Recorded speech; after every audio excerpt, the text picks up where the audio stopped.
And there's no end to the showdown over Sam Pitroda's inheritance tax remarks. Sam Pitroda, remember viewer, is the chairman of the Indian Overseas Congress Party, a Gandhi loyalist very close to the leadership. But Prime Minister Modi has decided not to let the issue go more than 24 hours after that comment has resulted in an enormous self-goal for the Congress Party. The Prime Minister has launched another scathing attack on the Gandhis for what he says is mulling inheritance tax in the country. While training his guns on the Gandhis and highlighting the time when India had an inheritance tax 40 years ago, Modi claims, very controversially, that Rajiv Gandhi abolished the tax in 1985 only to get access to his mother Indira Gandhi's inherited wealth. He further added that the Congress wants to give people's wealth after their death to their vote bank. It was yesterday when the Congress's Sam Pitroda suggested that 55% of a person's wealth should be taken by the government after his or her death. He was not recommending it. He was saying it happens in some places and this is something that should be debated in the context of wealth redistribution in the country. The Congress, however, had distanced itself from the same. पहले ऐसा कानून था कि वो उनको मिलने से पहले एक हिस्सा सरकार ले लेती थी। कांग्रेस ने पहले ऐसा कानून बनाया था।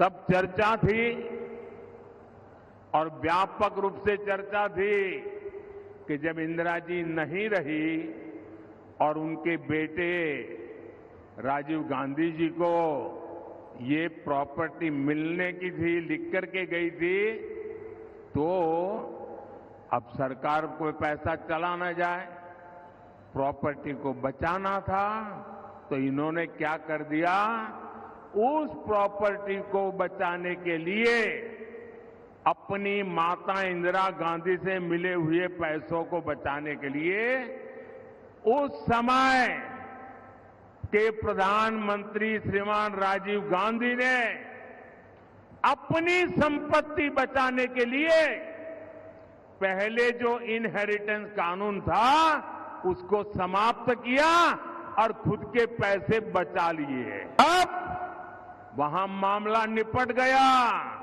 तो आज फिर सत्ता पाने के लालच में ये लोग वही कानून ज्यादा कड़ाई से वापस लाना चाहते हैं।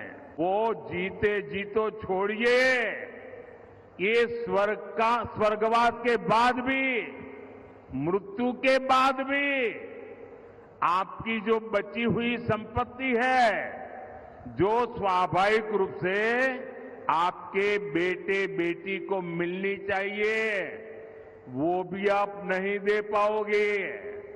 आपने कितनी ही मेहनत करके बच्चों के लिए इकट्ठा किया होगा।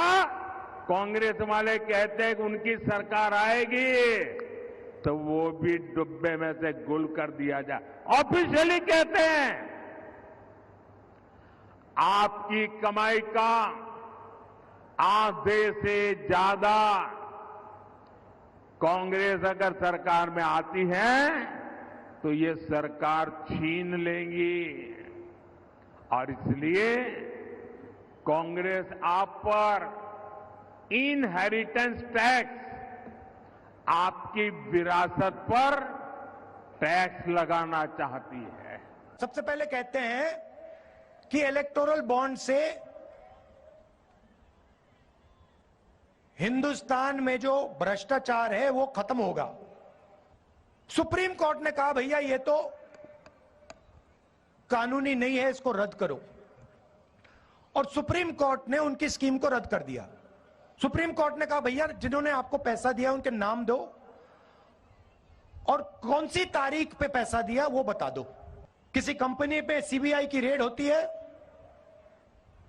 कुछ ही दिन बाद वही कंपनी बीजेपी को करोड़ों रुपए देती है, सीबीआई की इंक्वायरी खत्म हो जाती है। जो सड़क पे एक्सटॉर्शन, गुंडे एक्सटॉर्शन करते हैं ना,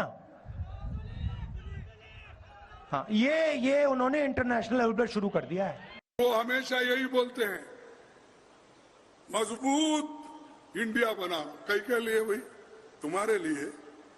तुम तो डिक्टेटर हो, तू डेमोक्रेसी में विश्वास नहीं रखते, हमारे अच्छे संस्थाएं जो है तुम बिगाड़ रहे हो। सीबीआई बिगाड़ रहे, सीईसी बिगाड़ रहे, ईडी को तो पूरा अपना हथियार बना लिए।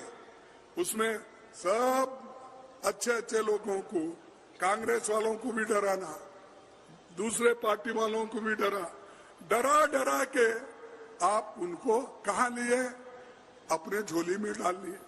विरासत कर हमारे एजेंडा में नहीं है, और जो कोई कहता है कि हम विरासत कर लाएंगे, ये बिल्कुल गलत है। 1985 में नए नए प्रधानमंत्री राजीव गांधी जी ने उस विरासत कर को हटाया था, और 2014 और 2019 के बीच में अरुण जेटली जी, जयंत सिन्हा और बीजेपी के कई समर्थक, शुभचिंतक, बुद्धिजीवी ने विरासत कर का वकालत उन्होंने की।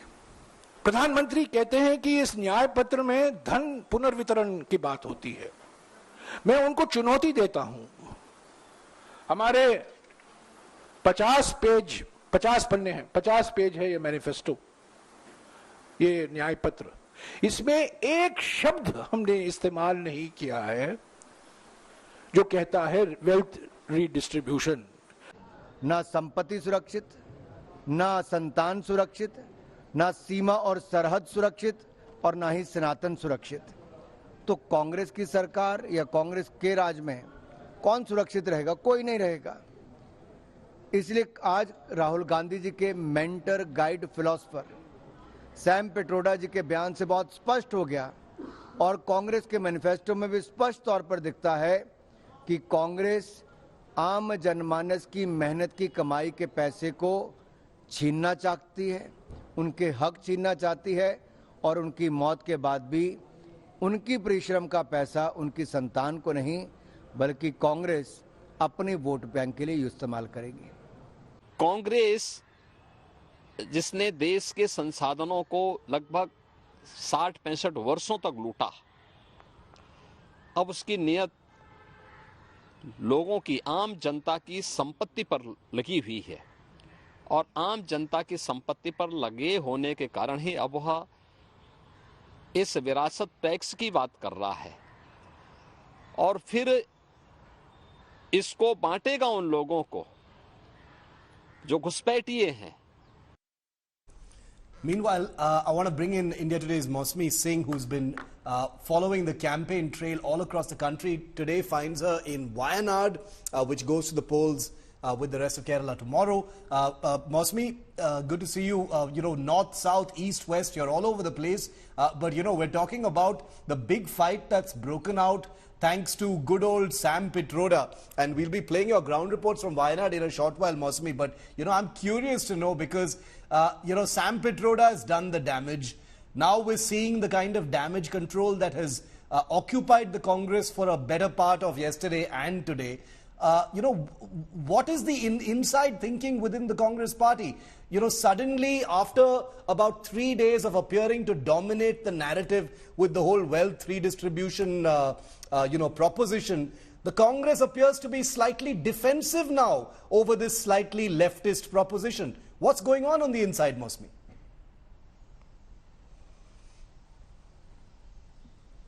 Thank you, Shiv. I thought you'll say north, south, east, west. India Today, as far as covering politics, is the best. It is. And indeed so. We've been on our toes, and of course, everybody in the studio as well. And that's because we want to keep really our viewers ahead as far as capturing the pulse on the ground is concerned, Shiv. And as you rightly said, the BJP has been very quick to pick up every word that could go against the Congress party. Sam Pitroda has done it again this time round. Jairam Ramesh, in fact, had a presser in the morning trying to, you know, say that Sam could have his own views and his own ideology. It's got nothing to do with the party. But the damage has already been done. And that's one reason that the Congress had an upper edge as far as yesterday's campaign was concerned, with Priyanka Gandhi Vadra day before hitting back at the Prime Minister on the Mangal Sutra issue, saying that, you know, Indira Gandhi sold off her gold, my mother lost her Mangal Sutra. So that was a war of words where the Congress found itself in on a stronger footing. But today, yet again, the upper hand is with the BJP as far as the election campaign is concerned. You've got a very close aide of Rajiv Gandhi, a political guru of Rahul Gandhi, talking about the wealth tax and the inheritance tax. So clearly, you know, that really puts the Congress on a very sticky wicket there. Very, very sticky wicket, and they're still actually kind of firefighting that whole affair, which gives you a real kind of insight into how important or how much importance the Congress is really according to the implications of its manifesto promises. It smelt blood with a little bit of resonance with the Prime Minister, you know, mentioning the manifesto in virtually every rally, including his 2 rallies today in Uttar Pradesh. But the Congress party still feels the need to play this one very, very carefully. Stay with me, Mausami.